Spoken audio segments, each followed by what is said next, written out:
అందరికీ నమస్కారం. ఈ వీడియోలో 6వ తరగతి యొక్క 19వ పాఠ్యాంశం అయినటువంటి భాష, లిపి మరియు గొప్ప గ్రంథాలు. అసలు భాష ఎలా పుట్టింది? సో ముఖ్యంగా ఈ పశుపక్షాదులు ఏ విధంగా అవి అరుస్తూ ఉంటాయి, ఆ విధంగా ధ్వనులు అనేవి ఏర్పడతా ఉంటాయి. మరి ఇక్కడ మన భాషను మనము వ్యక్తం చేయడంలో మనము ఏదైనా కొత్త పదాలను సృష్టించాలంటే మనము ఈ విధంగా కొన్ని పదాలు ధ్వనుల వల్ల, ఈ ధ్వనుల ఆధారంగా ఈ భాష ఏర్పడింది. మొదటగా మరి ఇక్కడ ఈ భాష, లిపి మరి ఈ విధంగా గ్రంథాలు ఏ విధంగా అనే అంశాల గురించి ఈ వీడియోలో మాట్లాడతాం. కొత్తగా ఈ వీడియోస్ అందరూ కూడా please subscribe channel and share friends. Right, భాష అంటే ఏంటి? భాష అంటే వివిధ ధ్వనుల ఆధారంగా ఏర్పడేదే భాష. అంటే మామూలుగా పశువులు అయితేనేమో సౌండ్ చేస్తూ ఉంటాయి, కుక్కలు కావచ్చు, పక్షులు కావచ్చు, మరి జంతువులు కావచ్చు, అవి ధ్వనులు చేస్తూ ఉంటాయి. సో మానవులు కూడా ధ్వనుల ఆధారంగా ఈ యొక్క భాష అనేది ఏర్పడింది. సో ఇక్కడ అదేవిధంగా పనులు చేసేటువంటి క్రమ పద్ధతులు, అంటే మనము ఈ భాష ఏ విధంగా ఉపయోగిస్తాము? ఒక క్రమ పద్ధతిలో, పనులన్నీ కూడా క్రమ పద్ధతిలో ఉపయోగించడం కోసం ఒక వరుస క్రమంలో. మరియు ఈ భాష ఏ సందర్భంలో ఉపయోగిస్తామంటే ఇతరుల దృష్టిని మన వైపు తిప్పడానికి శబ్దం చేస్తాం, ఒక పదాన్ని గట్టిగా అంటాం. సో అలా మన వైపు తిప్పుకోవడానికి ఈ భాష అనేది ఉపయోగపడుతుంది. నెక్స్ట్ కొత్త విషయాలు సృష్టించడానికి, కొత్త పదాలు సృష్టించడానికి ఈ యొక్క భాష అనేది మనకు వివిధ రకాలుగా పనిచేస్తూ ఉంటుంది. అంటే మరి ఇక్కడ ఈ భాష తర్వాత ధ్వనుల తర్వాత ఆ ధ్వనులను మనం రాస్తున్నాం, ఆ రాయడాన్ని లిపి అంటాం, రాయడం లిపి. సో ఇక్కడ ఆ లిపులు అనేది మామూలుగా ఫస్ట్ ఈ లిపి విధానంలో బొమ్మల లిపి, అంటే బొమ్మల రూపంలో వేస్తాం. అక్షరాలను మొదలు ఏం రాస్తారంటే బొమ్మల రూపంలో రాస్తాం, బొమ్మల రూపంలో చూపించడం జరిగింది. ఆ తర్వాత వీటిని రాయడం అనేది చేయడం జరుగుతుంది. సో నెక్స్ట్ ముఖ్యంగా ఈ మూల ద్రావిడ పదాలు అంటారు, లేదా మూల ద్రావిడ భాషలు అంటారు. భాషలు చాలా చాలా ఇంపార్టెంట్ అండి. సో ఎగ్జాంపుల్ ఇక్కడ ఈ భాషా విధానంలో, సో ఉదాహరణకు తెలుగు భాష, హిందీ, ద్రవిడ, నెక్స్ట్ మనకున్నటువంటి మరాఠీ, తమిళము, ఈ విధంగా రకరకాల భాషలు ఉన్నాయి. ఆ భాషల్లో మనం ఏదైనా ఒక వస్తువు కొన్నప్పుడు ఒక్కొక్కరు ఒక్కొక్క భాష, అందరూ వాడేటువంటిది ఒకే అర్థమైనప్పటికీ వివిధ రకాలైనటువంటి భాషలు మనం వినియోగిస్తూ ఉన్నాం. సో రాజ్యాంగంలో కూడా రాజ్యాంగము ఆమోదించబడిన భాషలు 22 రాజ్యాంగం ఆమోదించింది. సో సాధారణంగా భారతదేశంలో 1652 భాషలు ఉన్నాయి, 1652. సో మనకు మొత్తం భాషలు, ఆ భాషలలో భారత రాజ్యాంగము 22 భాషలు మాత్రమే గుర్తించింది. సో కాబట్టి కొన్ని భాషల లిపులు లేవు, మరి కొన్ని భాషల లిపి ఉంది, రాజ్యాంగం గుర్తించింది 22 భాషలు. దాంతో పాటుగా అసలు ఈ మూల ద్రావిడ భాషలు ఏంటి సార్ అంటే అడుగుడు ఎగ్జామ్ ఎట్లా అంటే మూల ద్రావిడ భాషలు గుర్తించని అంటాడు. అంటే తెలుగు, తమిళం, కన్నడం, మలయాళం, నెక్స్ట్ సో ఇక్కడ గోండా అనేటువంటి భాషలు, తెలుగు అనే భాష, తమిళం అనే భాష, కన్నడ అనే భాష, మలయాళ భాష, గోండా అనే భాషలు అనేది ఇవి మూల ద్రావిడ భాషలుగా పిలుస్తారు, మూల ద్రావిడ భాషలు. నెక్స్ట్ ఇండో ఆర్యన్, ఆ తర్వాత క్రమంలో ఇండో ఆర్యన్ భాషలు వచ్చినాయి. మరి ఇండో ఆర్యన్ భాషలు అంటే ఏంటి సార్ అంటే సంస్కృతము, హిందీ, మరాఠీ, బెంగాలీ భాషలు అనేది ఇండో ఆర్యన్ భాషకు వీటి యొక్క ప్రధాన అంశాలు. అంటే ఇండో ఆర్యన్ భాషలు ఏంటి? సంస్కృతము, హిందీ, మరాఠీ, బెంగాలీ. సో మూల ద్రావిడ భాషలు ఏంటి? తెలుగు, తమిళం, కన్నడ, మలయాళ, సో గోండా అనేటువంటి భాషలు అనేది చూడొచ్చు. కాబట్టి వీటి మీద అడిగే అవకాశం ఉంటుంది. Question important. లిపి రచనలు, సో రోమన్ లిపి, మనం ABC కొన్ని రోమన్ పదాలు ఇచ్చినాం.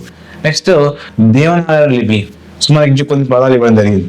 సో మొదట్లో అక్షరాలకు బదులు ఏం వాడి అంటాడు? మొదట్లో అక్షరాలకు బదులుగా బొమ్మల లిపి వాడారు. ఏమంటారు? సో మొదట అక్షరాల బదులుగా ఏమంటారు? బొమ్మల లిపి, అంటే బొమ్మలు వేశారు. అంటే ఎగ్జాంపుల్, సో బొమ్మలు వేయడం, ఎగ్జాంపుల్ ఈయన సో నడుస్తున్నట్టుగాను, సో పరిగెత్తున్నట్టుగా సింబల్ గా బొమ్మల లిపిని ఉపయోగించడం జరిగింది. సో అన్ని లిపులకు భారతదేశంలో ఉన్నటువంటి అన్ని లిపులకు మూలము బ్రహ్మలిపి.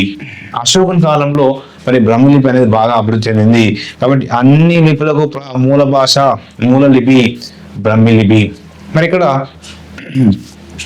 ఆంధ్రప్రదేశ్లో బట్టిప్రోలు స్తూపం పైన కూడా ఇది భాష బట్టిప్రోలు స్తూపంపై ఆ యొక్క భాష సంబంధించిన అంశాలు రాయడం జరిగింది.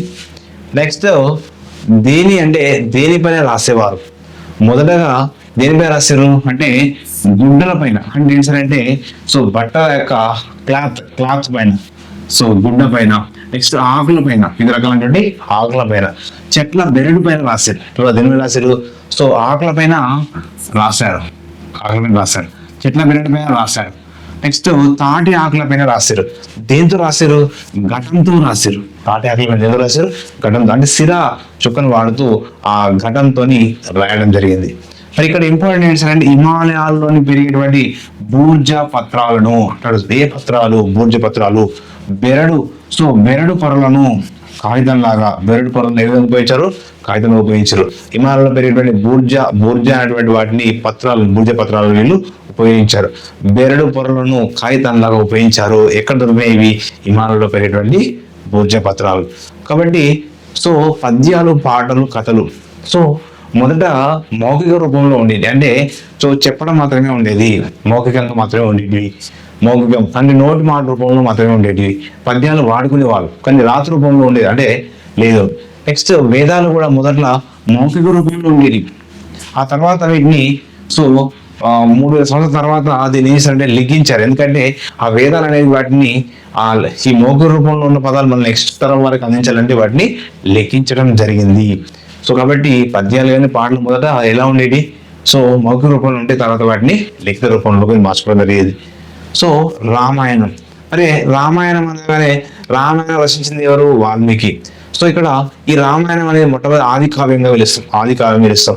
ఇందులో ఆదర్శ పురుషుడు, ఆదర్శ స్త్రీ, ఆదర్శ తమ్ముడు, ఆదర్శ సో ఇక్కడ ఈ విధంగా ఆదర్శ దంపతులు అనేటువంటిది రామాయణంలో మనకు కనిపిస్తుంది. ఆదర్శ పురుషులు అంటే ఆదర్శ పురుషుడు, ఆదర్శ స్త్రీ, ఆదర్శ స్త్రీ, ఆదర్శ తమ్ముడు, ఆదర్శ భర్త. ఆ విధంగా ఈ యొక్క పాదాలు మనకు రామాయణంలో మనకు కనిపిస్తాయి. అంటే సో ఆదర్శ దంపతులు అని పిలుస్తూ ఉంటాం, ఆదర్శ దంపతులు. కాబట్టి ఈ రామాయణంలో వాల్మీకి రాసినటువంటి గ్రంథంలో ఆదర్శాల గురించి తెలియడం జరిగింది. అంటే ఉత్తమ ఆదర్శ లక్షణాల గురించి తెలియజేసింది. నెక్స్ట్ అందులో ఉన్నటువంటి మరియు రాముడు, సీతాదేవి, లక్ష్మణుడు, మరి ఈ రామాయణంలో ఉన్నటువంటి ప్రధాన అంశాలను, మరి రావణాసురుడు ఏ విధంగా సీతాదేవిని ఏ విధంగా అపహరించాడు, మరియు ఆ రాముడు ప్రజలను ఏ విధంగా ఎంత దయతో పరిపాలన చేసేటువంటి అంశాల గురించి ఈ యొక్క రామాయణంలో కళ్ళకు అదినట్టుగా చెప్పడం జరిగింది. మహాభారతంలోని కౌరవులు, పాండవుల మధ్య మరి ఈ పోరాటంలో పాండవులు విజయం ఎలా సాధించారు, ఆ విజయం సాధించినటువంటి ప్రధాన సూచికలు ఏంటి, మరియు వారి యొక్క కొన్ని ఉపదేశాలు కూడా ఈ మహాభారతంలో మరి ఈ కృష్ణుడు, అర్జునుడు కొన్ని చేసినటువంటి ఉపదేశాల ఆధారంగా సో ఈ విధంగా ఆ కృష్ణునికి అర్జునుడి మధ్యటువంటి అంశంలో భాగంగా వచ్చింది మనకు ఆ మహాభారతం కొన్ని పదాలు మనకు రావడం జరుగుతుంది. మరి మహాభారతం రాసింది మహర్షి. మొదట ఈ మహాభారతం కూడా సో భాగవతం అనేవాళ్ళు, వీధి భాగవతం అనేవాళ్ళు. అంటే గాన రూపంలో ఉండేది. ఎలా? గాన రూపం. భగవతు నమసాజీ అన్నట్టు గాన రూపంలో ఉండేది. ఆ తర్వాత ఏం చేస్తారు? దీన్ని లిఖిత రూపంలోకి మార్చడం జరిగింది. కాబట్టి గుర్తుపెట్టుకోవాలి. నెక్స్ట్ జాతక కథలు, బుద్ధుని యొక్క కథలను ఏమంటాము? బుద్ధుని యొక్క కథలను ఏమంటాము? జాతక కథలు అంటాం. ఏమంటాం? బుద్ధుని యొక్క కథలను ఏమంటాం? జాతక కథలు అంటాం. ఇక్కడ ఈ జాతక కథల్లో ఒక కథ గురించి మాట్లాడదాం. కిసా గౌతమి లేదా కిసా గౌతమి అనేటువంటి కథ గురించి మాట్లాడదాం. మరి ఇక్కడ కిసా గౌతమి యొక్క కుమారుడు చనిపోయినప్పుడు, మరి కుమారుడు చనిపోతే నా కుమారుడిని కిసా గౌతమి ఏమంటుందంటే గౌతమ బుద్ధ దగ్గరికి వెళ్తుంది. వెళ్ళి నా యొక్క కుమారుణ్ణి మీరు బతికించండి, మీరు దైవ స్వరూపులు కాబట్టి నన్ను అంటే నా కుమారుని బతికించమంటే సో గౌతమ బుద్ధుడు ఏమంటాడంటే సో ఏ కుటుంబంలో అయితే చనిపోకుండా ఉంటారో ఆ కుటుంబం నుంచి, ఎవరు చనిపోని కుటుంబం నుంచి సో దోసెడు ఆవాలు తీసుకురమ్మంటాడు. ఏమంటాడు? దోసెడు ఆవాలు తీసుకురమ్మంటాడు. సో ఎవరికి చెప్తాడు? కిసా గౌతమి చెప్తాడు. ఈ కిసా గౌతమి ప్రతి ఇంటికి వెళ్ళి సో ఫస్ట్ ఆవాలు అడుగుతుంది. ఆవాల తర్వాత మీ ఇంట్లో ఎవరైనా చనిపోయారంటే ప్రతి ఇంట్లో కూడా తప్పకుండా ఎవరో ఒకరు చనిపోయి ఉంటారు. కాబట్టి సో ఈ విధంగా ఈ యొక్క గౌతమ బుద్ధుడు ఆమెకు అర్థమయ్యే విధంగా, అంటే పుట్టినవాడు తప్పకుండా చనిపోతున్న అంశాన్ని ఆ విధంగా అంటే పరోక్ష అర్థంలో చెప్పడం జరుగుతుంది. సో కాబట్టి అందుకనే బుద్ధుని కథలను ఏమంటారు? జాతక కథలు అంటాము. నెక్స్ట్ తమిళ సంగమ వాగ్యం. సో ఇక్కడ అనేక కవులు అసలు సంగమ వాగ్యం అంటే అసలు వాగ్యం అంటే అంటే అనేక కవులు, కవయిత్రులు మరియు పండితులు రాసినటువంటి పద్యాలన్నింటినీ కలిపితేనే ఈ సంగమ విధంగా పిలవడం జరుగుతుంది. నెక్స్ట్ దాంతో పాటుగా ఇక్కడ ఆరోగ్య జీవనం కోసం అంటే ఆరోగ్యవంతమైన జీవనం కోసము చెరకుడు రాసినటువంటి చరక సంహిత. ఈ చరక సంహిత ఏం తెలియజేస్తుంది? మూలికల ఆధారంగా, ఆకుల ఆధారంగా, గింజల ఆధారంగా మందులు తయారు చేయడం.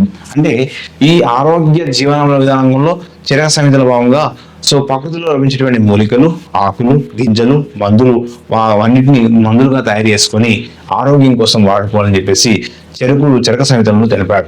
నెక్స్ట్ శస్త్రచికిత్సలు. అంటే ఈ శస్త్రచికిత్స తెలిపేది ఏంటంటే సుశ్రుత సంహిత తెలియజేస్తున్నాడు. శస్త్రచికిత్స తెలిపేది ఎవరు? సుశ్రుత సంహితలో తెలిపేది. చాలా ఇంపార్టెంట్. నెక్స్ట్ రోమన్ సంఖ్యలు. మనం ఈ విధంగా చూస్తే 1 అని, ఈ విధంగా చూస్తే 5 అని, ఎక్స్ అని చూస్తే 10 అని, సి అంటే 100 అని ఈ రోమన్ సంఖ్యలు. దశాంశ పద్ధతిని కనిపెట్టిన వారు మొట్టమొదటి కనిపెట్టారంటే మన భారతీయులే దశాంశ పద్ధతిని మన భారతీయుల యొక్క దశాంశ పద్ధతిని కనిపెట్టడం జరిగింది. ఆర్యభట్ట అక్కడ ఆర్యభట్టు ఏం చేసిందంటే ఆర్యభట్టు రాసిండు. ఆర్యభట్టు ఏమంటాడంటే భూభ్రమణం వల్ల భూమి తలచడం జరుగుతుంది. ఈ భూభ్రమణం వల్ల రాత్రి పగలు ఏర్పడతాయి. మరి సూర్యుడు భూమి చుట్టూ తిరగడం అనేది సూర్యుడు భూమి చుట్టూ తిరగడం లేదు అని చెప్పిన వాళ్ళు వస్తారంటే ఆర్యభట్ట ఏం చెప్పిండు? భూభ్రమణం జరుగుతుంది, రాత్రి పగలు ఏర్పడతాయి, ఓకే, కానీ సూర్యుడు భూమి చుట్టూ తిరగడం లేదు అని చెప్పాడు.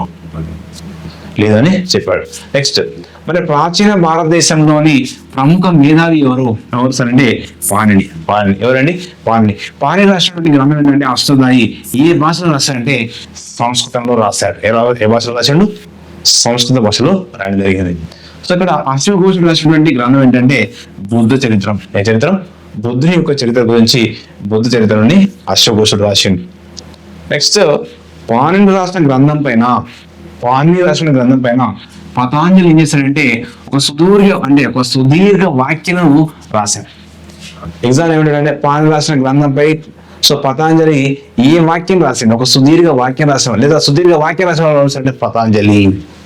మరి కుషానుల కాలంలో అశ్వఘోషుడు బుద్ధుని యొక్క తీర్థచరిత్రను, బుద్ధుని యొక్క అంశాల గురించి బుద్ధ చరిత్రను రాశాడు. ఇది సంస్కృతంలోనే మొట్టమొదటి పద్యకావ్యము. బుద్ధ చరిత్రం అనేది సంస్కృతంలో మొట్టమొదటి పద్యకావ్యము. కాబట్టి ఇక్కడ బుద్ధ చరిత్రను ఏ భాషలో రాశాడు? సంస్కృతంలో రాశాడు. ఇది సంస్కృతంలో మొట్టమొదటి పద్యకావ్యం. ఇది బుద్ధ చరిత్ర. ఎవరు రాశారు? అశ్వఘోషుడు. ఎవరి కాలంలో? కుషానుల కాలంలో. కాబట్టి అట్లా గుర్తుపెట్టుకో. నెక్స్ట్ గుర్తుల కాలంలో అంటే రెండవ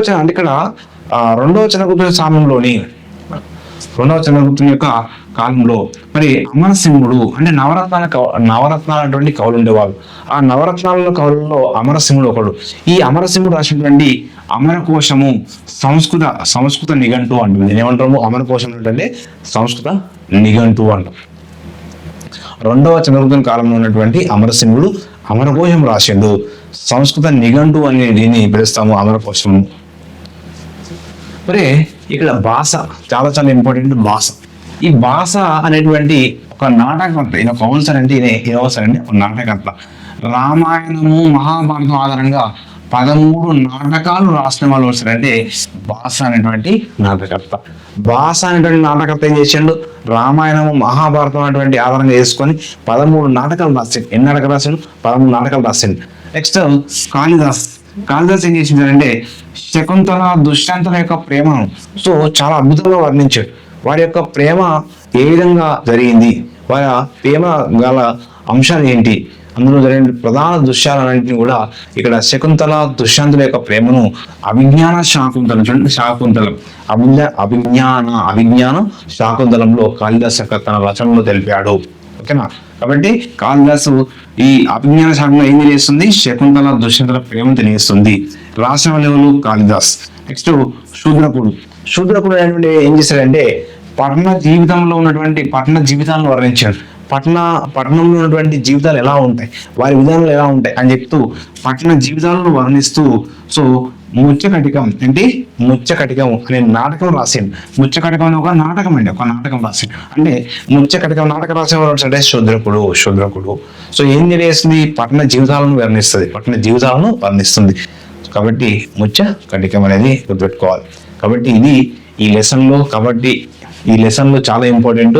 ఈ భాష అనేది ఇంపార్టెంట్ అండి. 13 నాటకాలు రాశాను. కాళిదాసు అభిజ్ఞాన శాకుంతలం, శూద్రకుడు, ముచ్చకటికం. ఓకేనా. నెక్స్ట్ ఇంకా ఇంపార్టెంట్ ఏంటంటే ఇంతకంటే ముందు దానిలో పాండి అష్టదాయి సంస్కృత భాషలో. సో అష్టకోశుడు బుద్ధ చరిత్రం. ఓకేనా. నెక్స్ట్ వచ్చేసి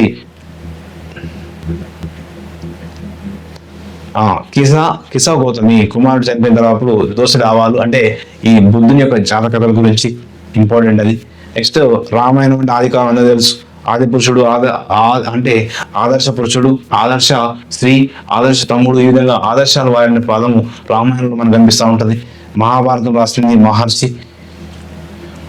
నెక్స్ట్ మొదట మౌఖిక రూపం తర్వాత లిఖించారు. కాబట్టి ఇంకోటి ఇంపార్టెంట్ అంశం ఏంటంటే ఈ బూర్జ పత్రాలు ఎక్కడ పెరుగుతున్నాయి? హిమాలయాల్లో పెరుగుతున్నాయి. అది ఇంపార్టెంట్. నెక్స్ట్ మనకి ఇంపార్టెంట్ వచ్చేసి మొదట్లో అక్షరాలు బదులు ఏ విధంగా అంటే బొమ్మల లిపి వాడారు అనేది ఇంపార్టెంట్. ఓకేనా, చాలా ఇంపార్టెంట్. నెక్స్ట్ ఇది చాలా ఇంపార్టెంట్ అండి. తెలుగు, తమిళం, కన్నడ, మలయాళంలో గోండు భాషలు అనేది మూల ద్రావిడ భాషలు. అది ఎగ్జామ్లో అడిగే అవకాశం ఉంటుంది. మూల ద్రావిడ భాషలు ఏం చేయాలని అడుగుతాడు. ఓకేనా. ఇది భాష, లిపి మరియు గొప్ప గ్రంథాల అంశంలో ఉన్నటువంటి ప్రధాన అంశాలు. సో ఈ వీడియోస్ అందరూ కూడా please subscribe and share friends. Thank you to all.